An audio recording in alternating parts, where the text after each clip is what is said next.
गुरुजी राधे राधे। राधे। मेरा नाम स्वाति हुआ, मैं रांची झारखंड से आई हूँ। मेरा मायका फिलहाल अभी रांची झारखंड में है। मेरा 4-5 सवाल है, इसलिए मैं फ़ोन लेकर के खड़ी हुई हूँ। मेरा पहला सवाल ये है गुरुजी की मम्मी जैसे जितिया करती है, हम लोग 3 भाई बहन हैं, 2 बहनें हैं 1 भाई, और मेरे घर में एक छोटा सा कुत्ता भी है। तो वो गुरुजी भाई बहन के समान ही है समझ लीजिए, मतलब मम्मी हम लोगों के कंपैरिजन में उसको ज़्यादा प्यार करती है। मोस्ट ऑफ द टाइम उसके पीछे ही मम्मी का जाता है। तो जब मम्मी जितिया करती है तो कहते हैं सबको पहनाती है वो बद्दी जितिया वाला, तो क्या हम उसको भी पहना सकते हैं? क्या पहनाती है? वो जितिया जो पहनते हैं ना, अभी जितिया वाला जो पर्व था कुछ दिन पहले। हाँ हाँ, या देखो नहीं पहनाना चाहिए? ये क्या होता है, पहले ये समझाओ, हम अभी समझे नहीं क्या होता है। भाषा मिसमैच मैं बताती हूँ। जैसे पति के लिए तीज किया जाता है, करवा चौथ किया जाता है, ठीक उसी प्रकार से बच्चों के लिए जितिया का पर्व किया जाता है। हमारे यहाँ उसे संतान सप्तमी कहते हैं शायद, मुझे इसका ज्ञान नहीं। हाँ हाँ, हमारे यहाँ उसको संतान सप्तमी बोलते हैं। ठीक ठीक है, ठीक है। देखो, बच्चों के साथ बच्चों का व्यवहार करो, जीव मात्र से प्रेम करना बुरा नहीं है। सबसे प्रेम करो, सबको रोटी दो, सबको प्यार करो, सबको दुलार करो। प्यार दुलार करने में कोई बुराई नहीं, पर हर चीज की मर्यादाएं हैं। आप जितना प्यार अपने पति से करती हैं, आप उतना प्यार, उस तरह का प्यार पर पुरुष से करेंगे तो ये मर्यादा के खिलाफ है। मतलब प्यार अब कहेंगे नहीं जी जैसा हम अपने पति से करते हैं वैसे तुमसे भी करेंगे, वो अमर्यादित हो जाएगा। उसी तरह हम गाय से जो व्यवहार कर सकते हैं वो कुत्ते से नहीं कर सकते। तो हर चीज की एक मर्यादा है। कुत्ते को देहली के बाहर रखा जाता है, घर के अंदर नहीं। बट वो तो हमेशा घर में ही रहता है। वो आपकी अज्ञानता बस है। तो कुत्ता जहां जहां अपने पांव रख देता है, कुत्ता जहां जहां होता है वो अशुद्ध हो जाती है जगह। कुत्ता के स्पर्श से अशुद्धि आती है। तो इसलिए कुत्ता को रोटी खिलाने का विधान तो है। कुत्ते को आवश्यकता है तो आप उसकी दवाई भी कराइए, है ना। अनायास उसे छूने का विधान नहीं है। तो फिर गुरुजी उसको घर से बाहर कर दें? बाहर क्या, कुत्ते घर के अंदर रहे कब? आज के ज़माने में फैशन का ज़माना है तो लग्जरी गाड़ियों में घूम रहे हैं कुत्ते। गाय है आपके घर में? नहीं गुरुजी, उसके लिए इसलिए नहीं पॉसिबल है क्योंकि आप फ्लैट में नहीं रख सकते हैं। आप खुद अगर रेंट पे रहते हैं समस्या तो यही है कि आज हम कुत्ते को रखने को पॉसिबल मानते हैं पर गाय को रखना इम्पॉसिबल मानते हैं। गुरुजी दिक्कत तो कुत्ते से भी है बहुत लोगों को। हाँ। लॉजिकली देखा जाए, अगर उसको हम बाहर लेकर के जाते हैं शौच के लिए तो उससे भी दिक्कत है, लेकिन कुत्ते में मैनेज हो जाता है क्योंकि हम बाहर लेके जाते हैं। एक्चुअली कुत्ते में आप लोग मैनेज करना सीख गए हैं। काश गाय के साथ भी मैनेज करना सीख गए होते तो गाय भी मैनेज हो जाती है अभ्यास से। अब कुत्ते के संग रहते रहते अभ्यास हो गया। गाय भी ना, छोटी सी गाय आती है जो हिमालय तरफ की गाय है ना, वो बहुत छोटी सी होती है। वो गाय यदि आप घर में रखेंगे तो वो आपके बिस्तर में सो सकती है, वो आपके संग खा सकती है। मतलब छोटी सी होती है, 1 लीटर दूध देती है वो, और इतनी प्यारी गाय होती है, इतनी सुंदर होती है। मतलब पूरे भारत देश की सर्वश्रेष्ठ नस्ल है वो, सबसे सुंदर सर्वश्रेष्ठ गाय। वो गाय सिर्फ कम दूध देती है। मतलब अपनी गौशाला में जितने छोटे छोटे बछड़े हैं ना, छोटे छोटे, मतलब सामान्य गैया का जो बछड़ा 1 महीने में होता है ना, उतनी बड़ी तो वो पूरी गाय होती है। मतलब उसे आप गोद में लेके जा सकते हैं। वो बच्चे की माँ बन गई है, लेकिन उस गाय को आप अपनी गोद में ले सकते हैं, वो भी गाय होती है। तो कुत्ते वालों को उस गाय के साथ मैनेज कर लेना चाहिए। अच्छा, मतलब उस हाइट, मतलब उस गाय की हाइट की ग्रोथ नहीं है, वो गाय की हाइट, वो गाय बहुत छोटी सी होती है, इतनी सी होती है कि आप उसे गोद में ले सकते हैं। आप उसे गोद में लेके पूरे घर में घूम सकते हैं। मतलब इतनी छोटी गाय होती है वो। देखो, भगवान को पता था कलयुग में ऐसा होगा, इसलिए ऑप्शन दे रखा है। आप कुत्ते को गोद में लेके घूमते हैं, पर भगवान ने ऑप्शन दे रखा था, हम लोगों का ध्यान उस तरफ गया नहीं। सही बात। गुरुजी, मेरा दूसरा सवाल ये है कि ये सवाल बेसिकली मेरी बहन के घर वालों का है। चिकन नहीं खाना चाहिए क्योंकि उसमें जान होती है, कोई भी जानवर नहीं खाना चाहिए क्योंकि जान होती है। प्लांट में भी तो जान होती है ना गुरुजी? हाँ होती है। तो फिर हम उसको तोड़ते हैं तो उसको नहीं दर्द होता? ऐसा उनके घर वालों का सवाल है, मेरे माध्यम से। नहीं, आप ठीक कह रहे हैं। देखो, किसी आप ना गेहूं को चबा जाइए जी, चने को चबा जाइए, दालों को चबा जाइए, तो वो रोती नहीं है, चीखती नहीं है, उसमें रक्त नहीं होता, हड्डी नहीं होती, मांस नहीं होता, वो चीखती नहीं है, चिल्लाती नहीं है ना। पर आप मुर्गी को मारिए तो वो चीखेगी, चिल्लाएगी, भागेगी, खून है, हड्डी है, मांस है। है ना। एक्चुअली सिद्धांत है ना, देखो इतने सारे मर्द हैं, लेकिन इतने सारे मर्दों में एक मर्द ऐसा है जो आपका हाथ पकड़ के रह सकता है, आपका हाथ पकड़ के घूम सकता है, कोई कुछ नहीं बोल सकता, क्योंकि वो आपका पति है ना। समाज ने आपको इजाजत दे दी, आपकी मांग भर गई, मंगलसूत्र आ गया, अब समाज ने स्वीकार कर लिया कि ये मर्द, ये पुरुष अब आपका पति है। अब आपको दूसरे पुरुषों के साथ देखा गया तो आप अच्छे नहीं माने जाएंगे। तो जैसे समाज ने एक पुरुष के संग, एक स्त्री के संग इजाजत दे दी, शास्त्र ने इजाजत दे दी कि आप इसके साथ रह सकते, ये लीगल है, उसी तरह आपको गेहूं, चावल, अंकुरित अनाज चीजें, दाल, चावल, सब्जी, रोटी खाना लीगल, वेद ने आज्ञा दे दी, ये खा सकते हैं। मांस के लिए आज्ञा नहीं दी। पतिव्रता नारी पराये मर्द के संग, पराये पुरुष के संग घूमेगी तो समाज उसे ठीक नहीं कहेगी। उसी तरह हमें शास्त्र आज्ञा करते हैं कि हमारे ठाकुर जी, हमारे राम फल खाते हैं, हमारे राम फल खाते हैं, दाल, चावल, साग, सब्जी, बादाम, काजू ये खाते हैं। तो हमारे राम, हमारे कृष्ण खाए, मतलब वेद ने आज्ञा दे दी कि आप ये खा सकते हैं, ये खाने का पदार्थ है। मांस शेर के लिए है, बिल्ली के लिए है, कुत्ता के लिए। क्या आप कुत्ता हैं? क्या आप बिल्ली हैं? क्या आप शेर हैं? क्या आप चीता हैं? नहीं। फिर जब हम मनुष्य हैं तो मनुष्यवत व्यवहार करें जी। हम वो ना खाएं जो हमारे लिए नहीं है। अब मांस खाने वाले जानवर ना, आप गौर से देखिएगा, मांस खाने वाले जितने जानवर होते हैं, कुत्ता, बिल्ली, चीता, शेर, सब जीभ से चाट चाट के पानी पीते हैं जी। आपने कुत्ते को पानी पीते देखा हो? लेकिन आप कैसे पानी पीते हैं? होंठों से पीते हैं, मुंह से पीते हैं। गाय कैसे पानी पीती है? मुंह से, जैसे हम लोग पीते हैं, कुत्ता चाट के, बिल्ली चाट के। मतलब शाकाहारी जानवर और मांसाहारी जानवर दोनों ईश्वर ने बनाए हैं। गाय को आप मांस परोसिए नहीं खाएगी, वो बकरी को मांस परोसिए नहीं खाएगी, भैंस को मांस परोसिए नहीं खाएगी। जब जानवर जानवर होके अपने धर्म में अटक हैं तो हम इंसान क्यों अपना धर्म छोड़ रहे हैं? अब जो मांसाहारी जानवर होते हैं उनको आप ध्यान से देखना, उनके पाँव में नाखून होते हैं, जबकि शाकाहारी जानवर के खुर पाए जाते हैं। जैसे गाय का खुर होता है, बकरी का खुर होता है, भैंस का खुर होता है, जबकि चीता का, शेर का, कुत्ते का, बिल्ली का। अब आप देखिए कि आपके ईश्वर ने पैर बनाए हैं ना तरीके से, आप मुंह से पानी पी, मतलब आपके लक्षण शाकाहार से मैच कर रहे हैं जी, है ना। बिल्ली के, कुत्ते के यहाँ कहना है दांत बड़े बड़े होते हैं मांस फाड़ने के लिए जी, आपके नहीं है। मतलब आप ईश्वर की तरफ से शाकाहार। और अब मैं नहीं कहता, आप मेडिकल साइंस का अध्ययन करके देखिएगा, साइंटिस्ट लोग अब से, अभी मैं इंग्लैंड गया था, वहाँ मुझे बताया कि जो अंग्रेज लोग, इनके बाप दादी जो मांस खाते चले आए हैं, अब कुछ अंग्रेज लोग इतने जागरूक हो गए हैं कि अब वो मांस नहीं खाते। वो कहते हैं कि अब इसको खाने से बीमारियां बढ़ रही हैं, लोग परेशान हो रहे हैं। पहले के लोग जंगल में कंदमूल फल खाते थे, ये अब खाने लग गए हैं, सुअर खा रहे हैं, कुत्ता खा रहे हैं। अब बहुत सारे लोग शाकाहार की तरह जो जागरूक हैं, बढ़ रहे हैं। तो आप और हम तो पहले से जागरूक हैं, तो हम क्यों अपने आप को मांसाहार की तरफ ले जाएं? क्यों किसी की हड्डी चबाएं? बताइए, हमारे यहाँ मुर्दे को छूने से लोग नहाते हैं, कितनी दुर्गंध है। अब देखो, आप गेहूं, आप पालक काटो, गोभी काटो, है ना, मूली काटो, गाजर काटो, दाल पकाओ, कोई दुर्गंध आती है आपकी रसोई में? नहीं। लेकिन आप मुर्गी पकाओ, मुर्गी काटो, बिल्कुल वो बदबू से भर जाएगा जी। मतलब आपकी नाक भी आपको गवाह देने लग जाएगी, भाई बस कर, है ना। तो शरीर एक्सेप्ट नहीं करता, आप जबरदस्ती खिला रहे। गुरुजी, मेरा तीसरा प्रश्न ये है कि जैसे हम लोग एकादशी करते हैं और किसी दिन अगर हम बाहर रहते हैं और उस दिन एकादशी है, फॉर एग्जांपल हम आउट ऑफ स्टेशन है और उस दिन ख्याल नहीं कि एकादशी है, तो अगर हम बाहर चावल खा लेते हैं या लहसुन प्याज खा लेते हैं तो क्या वो ब्रेक हो जाता है पर्टिकुलर एकादशी उस दिन का, या पूरा कंटिन्यूड रहता है? जो 108 हम कर रहे हैं, कंटिन्यू कैसे रहेगा? वो पर्टिकुलर वाला कैंसिल होता है ना जिस दिन हम खा लिए बाहर। हाँ, आपने जो खा लिया वो एकादशी भंग हो गई जी। और पीछे से जो हम कंटिन्यू जो करते आए हैं वो तो जो किया वो मिलेगा, जो आगे करेंगे वो मिलेगा। पर हमें इस बात का ध्यान रखना चाहिए। यदि आपने एक बार खा लिया, एकादशी के दिन कोई ने धोखे से कुछ खा लिया, चावल खा लिया, रोटी खा ली, बिस्किट खा लिया, तो भगवान से क्षमा मांगनी चाहिए, प्रभु अज्ञानवश हुआ, हमें क्षमा कीजिए। और फिर उतने को ही फलाहार मान लेना चाहिए, फिर कुछ नहीं खाना चाहिए।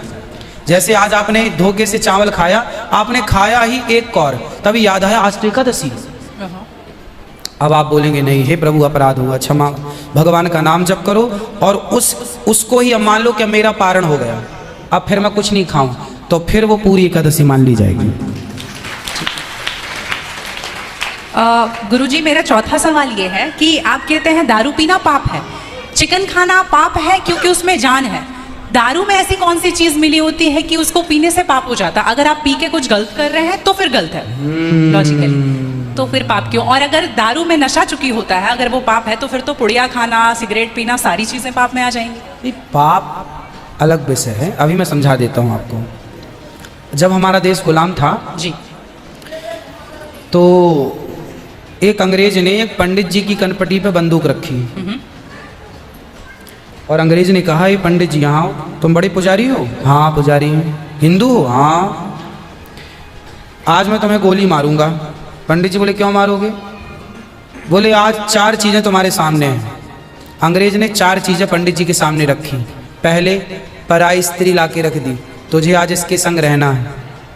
दूसरा मांस रख दिया, आज तुझे मांस खाना है। और तीसरा ढेर सारा सोना रख दिया। इतना सोना तो रोज भीख मांगता है ना, ले जा सोना। और चौथी दारू रख दी, शराब। इन चारों में एक चीज तुझे लेनी पड़ेगी, नहीं लेगा तो गोली मारूंगा। बोल क्या लेता है? पंडित जी बोले पराई औरत तो मैं नहीं देख सकता, मार दो गोली मुझे, पर मैं पराई स्त्री के, मेरी माँ बहन, मेरे संस्कार ऐसे हैं कि ये मेरी माँ बहन और बेटी है, ये मैं मर जाऊंगा पर चरित्र में दाग नहीं लगने दूंगा, तो ये स्त्री तो मैं नहीं ले सकता। अब मांस भी मेरे धर्म के खिलाफ है, आप गोली मार दो, मैं ब्राह्मण हूँ, मैं मर जाऊंगा पर ये धर्म नहीं छोड़ूंगा। और रहा ये सोना भी नहीं लूंगा, क्योंकि मैं भीख इसलिए बेईमानी करता तो भीख क्यों मांगता? मैं ईमानदारी से भीख मांग के खा सकता हूँ, बेईमानी का करोड़ों नहीं ले सकता, इसलिए सोना भी नहीं लूंगा। हाँ, पंडित जी को लगा ये तो पानी है, दारू शराब, हमको दारू पानी लगा, ये तो पानी है। पंडित जी को बेचारों को पता नहीं था कि दारू का क्या मजा है। अब उनको लगा ये पानी है, पिएंगे निकल जाएगी। पानी समझ के पंडित जी ने बोला कि चलो गोली कनपटी में बंदूक रखा है, चलो पी लेते हैं, अभी निकल जाएगी शाम तक। पंडित जी ने दारू पी, और जब दारू पी ली तो दारू जब पी तो नशा चढ़ा, और जब नशा शराब का जब नशा चढ़ता है तो इंसान नहीं रह जाता। जैसे स्त्रियों को, जिसको ऑपरेशन होता है ना जी, तो रीढ़ की हड्डी में डॉक्टर एक इंजेक्शन लगाते हैं स्पाइनल में, जिससे शून्य हो जाती है। वो अंग क्या हो जाता है? कोई भी ऑपरेशन में डॉक्टर आपको शून्य कर देता है। उसी तरह शराब आपके मस्तिष्क को, आपके सोचने विचारने की क्षमता को शून्य कर देती है, माइंड को शून्य कर देती है। आप ये निर्णय नहीं ले पाते कि क्या सही है और क्या गलत है। अब पंडित जी जब नशे में झूमने लगे तो उस स्त्री को छेड़ने लग गए, ए यहाँ जा, नशे में। तो यही तो प्रश्न था मेरा गुरुजी कि वो नशे में ऐसा कर रहे हैं तो गलत है। अगर जो बोलते हैं हम जेंटलमैन पैक पीते हैं, हम 2 पैक पीते हैं या 3 पीते। अच्छा ये बताओ, नशे में करने लगे तो गए, वो नशा आया कहाँ से? शराब जहाँ से आया वही तो गलत है। नहीं तो गुरुजी, सारे फसाद की जड़ तो वही है। गुरुजी जब ज्यादा पी ले रहे हैं तो ऐसा हो रहा है, जो कम पी रहे हैं और ये कह रहे हैं कि कम पीने से ऐसा नहीं होता, आप ज्यादा हमारे यहाँ 5 महापाप गिनाए हैं शास्त्रों ने जी, 5 महापाप, उनमें से एक शराब है। शराब है, हाँ। शराब को महापाप इसलिए कहा गया है, ये बुद्धि भ्रष्ट, शराब पीने वाली की बुद्धि सात्विक नहीं हो सकती। आप शराब पीजिए, आप शराब पीने वाला व्यक्ति आध्यात्मिक नहीं हो सकता। जो ईश्वर से कनेक्टिविटी है, जो हम आध्यात्म जगत की बात करते हैं, देखो आप शराब पीने के शराब लोग क्यों पीते हैं? शराब कौन पीता है? समाज में 2 किस्म के लोग होते हैं। एक वो होते हैं, जैसे मैं सात्विक हूँ, आप सात्विक हैं, आप चाहते हैं कि मैं भजन करूँ भगवान का, ज़्यादा हाय नहीं, शांत खुश भगवान के चिंतन में। एक तो इस प्रकार का आदमी है भगवत चिंतन में, वो ज़्यादा खाता भी नहीं। एक आदमी कैसा है जो विषय भोगी है। शराब शरीर को गर्म करती है, शराब शरीर को गर्मी पहुंचाती है। और जो व्यक्ति भोगी होता है, जिसे भोगों को भोगना है, वो लोग शराब का उपयोग करते हैं अपने भोगों की क्षमता को बढ़ाने के लिए। अब जिसे भोगना है वो तो अपनी क्षमता भोगों की बढ़ाए और शराब पिए, परंतु जिसे भगवत प्राप्ति करना हो, ईश्वर से नेह करना हो, मन लगाना हो, संत लोग एक टाइम भोजन करते हैं, 2 टाइम नहीं खाते। बोले शरीर को केवल जिंदा रखना है, ज्यादा खिलाएंगे तो शरीर ये हानिकारक है, मन भटकेगा। इसलिए यदि आपके अंदर ईश्वर की प्राप्ति की साधना है तो आपका आहार विहार शुद्ध अपने आप हो जाएगा। और मन में यदि कामना है तो फिर लोग तो चरस भी पीते हैं, अफीम भी लेते हैं। ये सब चरस अफीम क्या करती हैं? शरीर को उत्तेजित करती हैं।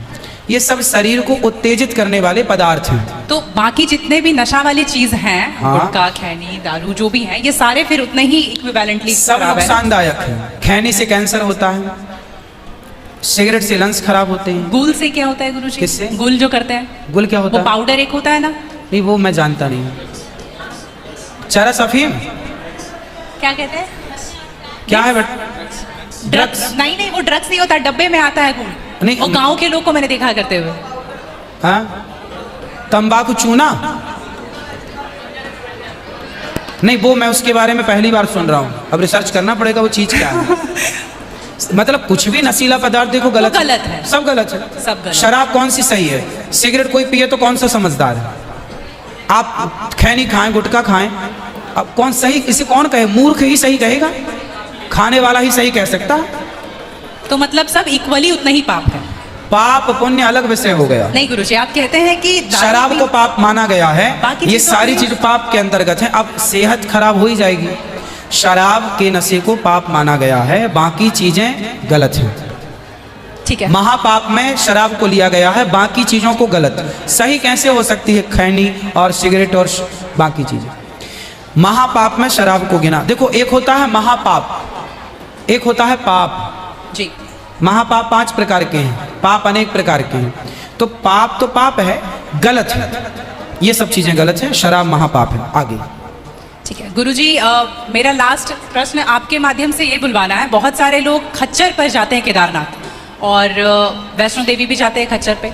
अगर आप देख रहे हैं तो अभी रिसेंट का वीडियोस देखे होंगे, तो उनको चरस पिला करके लेकर के लोग जा रहे हैं। किसको? खच्चर को जी, एक नाक बंद करके एक नाक से पिला रहे हैं। और आपको यहाँ पे बहुत सारे लोग एडमायर करते हैं, इवन 11 मिलियन लोग एडमायर करते हैं। अगर आप ये बोल देंगे कि आप धाम जाते हो तो जाओ, लेकिन पैदल जाओ, इनका प्रयोग मत करो, तो मेरे लिए बहुत अच्छा होगा, क्योंकि हम बहुत ज़्यादा ही एनिमल लवर हैं। तो ये देख करके लगा था मुझे कि कभी आऊंगी यहाँ तो आपके माध्यम से इसलिए जरूर पहले एक के लोग जब तीर्थ यात्रा पर वहाँ केदारनाथ बद्रीनाथ पैदल जाते थे, जी। तो इस उद्देश्य से जाते थे कि अब वापस नहीं आना। पहले के लोग जाते थे इस उद्देश्य से कि अब वापस बार नहीं आ रहा। नहीं आना, वहीं भगवत धाम में चले जाएंगे। आजकल इसलिए आज के जमाने में तीर्थ इत्यादि जवानी में ही कर लो। माँ बाप को समय है, पाँव हाथ चल रहे हैं तो करा दो, भजन करो मस्त जवानी में, बुढ़ापा किसने देखा। तो समय से सब कर लो, बुढ़ापे में फिर तो खच्चर ही बचेगा। तो बुढ़ापे जो देखो बूढ़े लोग हैं जो नहीं चल पा रहे हैं पर आस्था है दर्शन की, तो वो अपने हिसाब से जाते हैं। नहीं तो गुरुजी हेलीकॉप्टर भी तो है ना? हाँ, हेलीकॉप्टर का बजट सबका नहीं होता। हेलीकॉप्टर से सब नहीं जा सकते ना, उसकी टिकट ही महंगी है, 25-50 हज़ार रुपये लगता है, लाख रुपए भी लगता होगा, भगवान जाने, मुझे नहीं पता कितना लगता है। अब हाँ, सामान्य आदमी कहाँ वो 50 हज़ार की टिकट कटाएगा, वो तो 1000-2000 दे के जाना चाहेगा।